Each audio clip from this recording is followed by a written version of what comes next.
Bonjour à tous, j'espère que vous allez bien. Aujourd'hui on se retrouve pour une toute nouvelle vidéo. On va faire l'avant-match de la rencontre entre le Barça et Benfica. C'est le Barça qui va au stade de la Luz au Portugal. À part si vous vivez sur une autre planète, je pense que vous vous souvenez très bien du match entre le Barça et Benfica sur la phase de groupe de Ligue des Champions. Au cas où, pour ceux qui auraient oublié, vraiment vous faites pas d'efforts, mais pour ceux qui auraient oublié, je rappelle que le match s'est fini sur un 5-4, et non, ce n'est pas une vanne, un 5-4 pour le Barça, alors qu'on était mené 4-2 jusqu'à la 78e minute, avant le penalty transformé par Lewandowski. On a joué récemment Benfica, on les a battus, vraiment le meilleur match pour moi de l'année, club confondu, hein, vraiment, en tout cas dans les 5 grands championnats, en comptant avec des champions Ligue Europa, etc. Pour moi, il n'y a pas meilleur. Si on regarde un peu la forme de Benfica, parce qu'on va pas refaire une revue d'effectifs, etc. On l'a fait il y a un mois, voilà, on n'a pas que ça à faire non plus. Donc si on regarde la forme de Benfica depuis qu'on les a joués, alors je vais faire tous les matchs un par un depuis leur défaite contre nous. Ils ont perdu 3-1 contre Casapia, le match qui a suivi leur défaite contre nous. Ils ont ensuite battu la Juve 2-0 chez eux. Ils ont battu Estrella Amadora 3-2 à l'extérieur. Ils ont battu Moreirense, ils ont battu Monaco 1-0 tout comme Santa Clara. Ils ont fait 3-3 contre Monaco sur le match retour, c'est qui leur a permis de se qualifier. Et sur leur dernier match, c'est 2 victoires, avec notamment une victoire 1-0 en quart de finale de Coupe du Portugal contre Braga et une victoire 3-0 à domicile contre Boavista. Donc si on fait le résumé, à part la suite de notre victoire contre eux où ils ont perdu 3-1, franchement ils ont plutôt bien continué leur saison, que des victoires ensuite, à part le match nul contre Monaco. Bien évidemment, Benfica, ça reste un adversaire pas à prendre à la légère. C'est pas du tout un adversaire facile. On parle quand même du deuxième de Ligue du Portugal qui vient de sortir Monaco qui est une très bonne équipe. Ils ont un effectif de qualité comme on a pu le voir avec notamment Pavlidis, Di Maria, Turkoglu, Kokrou, Otamendi. Ils ont un mélange de joueurs expérimentés, un mélange de jeunes joueurs. Bref, ils ont vraiment un très bon effectif. Donc c'est pas une équipe à prendre à la légère. Malgré tout, on reste supérieur. Nous de notre côté, je vous fais pas un dessin, on est très en forme. On vient de prendre 3 points d'avance sur le Real Madrid qui est maintenant 3ème. Bon, on reste toujours à 1 point de l'Atlético qu'on doit jouer d'ailleurs très bientôt, hein. C'est dans maintenant à peine un mois, c'est dans 16 jours à peu près.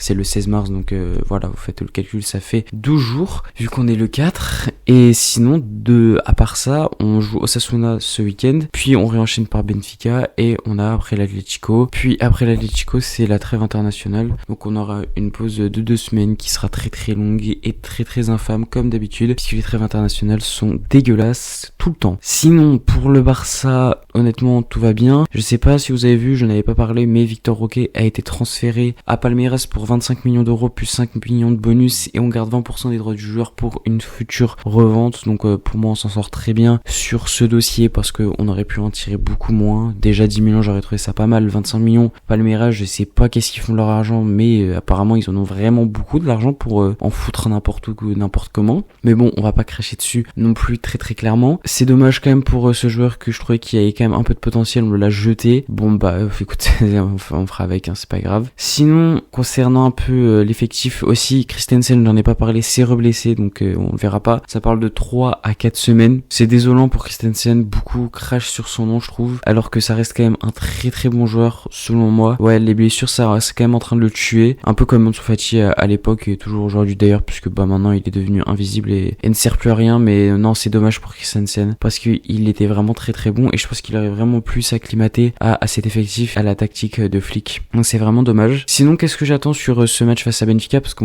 c'est quand même un match aller-retour de Ligue des Champions. Pour ce match aller, j'attends une victoire, ça c'est clair et net, parce que pour moi on reste quand même supérieur à Benfica, malgré que l'équipe soit très forte, etc., qu'elle ait un bon effectif, etc., qu'elle nous ait proposé pas mal de jeux sur le match où on les a joués, ça s'est fini en 5-4. J'attends une victoire, alors pas non plus une victoire 3-0, même si j'en serais très content, mais une petite victoire, voilà, au moins une victoire. Après une victoire de 2 buts, ce serait excellent. Plus de 3 buts, bon déjà je considérais qu'on a gagné, et à partir de 4 buts de différence, je considère qu'on pourra mettre l'équipe B face à eux en 8ème de finale retour, sur le match retour. Mais ouais, non, ce que j'attends principalement, c'est tout simplement une victoire. Après, s'il y a des buts d'écart, ça m'arrangerait très honnêtement pour nous mettre à l'abri, mais on va pas non plus en demander beaucoup. J'attends également un match offensif avec pas mal de buts où forcément on attaque beaucoup, mais eux aussi attaquent beaucoup. Donc je m'attends franchement à prendre des buts, mais ce qu'il faudra pas faire, c'est faire les mêmes erreurs qu'on a fait contre eux sur le premier match, c'est-à-dire une mauvaise entame de match qui a été catastrophique, avec un but encaissé au bout de la deuxième minute, et surtout ne pas faire de grosses erreurs comme Szczęsny. Alors Szczęsny en ce moment il est très fort, donc je pense pas qu'il va flop, très honnêtement c'est peu probable. Je m'attends vraiment à un bon match de Szczęsny qui pour l'instant est en forme. Donc non, sans erreur, on aurait battu Benfica de base. Donc là franchement, avec le contexte qu'on connaît, le fait qu'on les a entre guillemets humiliés un peu quand même chez eux la dernière fois, je suis confiant, franchement je suis confiant. Mais attention quand même, on n'oublie pas, il faut être efficace, ça c'est le plus important. Sinon concernant le 11 idéal, Okaz, Szczęsny, ça on change rien. Défense, à gauche Baldé, à droite Koundé, en défenseurs centraux Inigo Martinez et Kobarsi. Au milieu, là on va mettre Frenkie de Jong et Pedri en double pivot, et en numéro 10 Olmo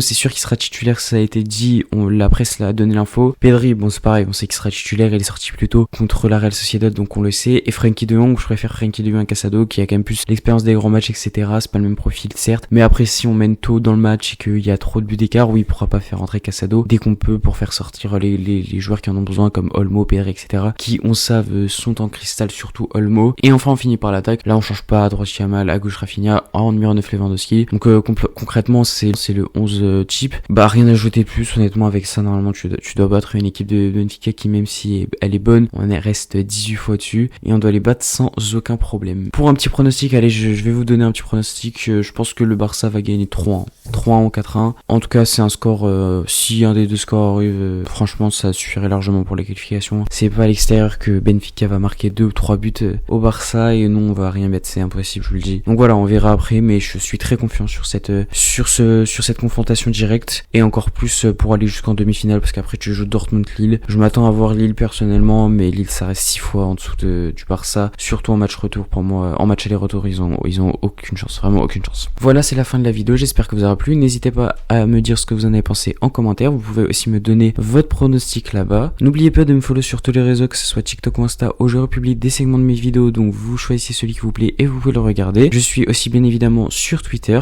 je vous mets tous les liens en description, et n'oubliez pas comme d'habitude de liker la vidéo, de la partager, de vous abonner, d'activer la cloche, et moi je vous dis tchuss.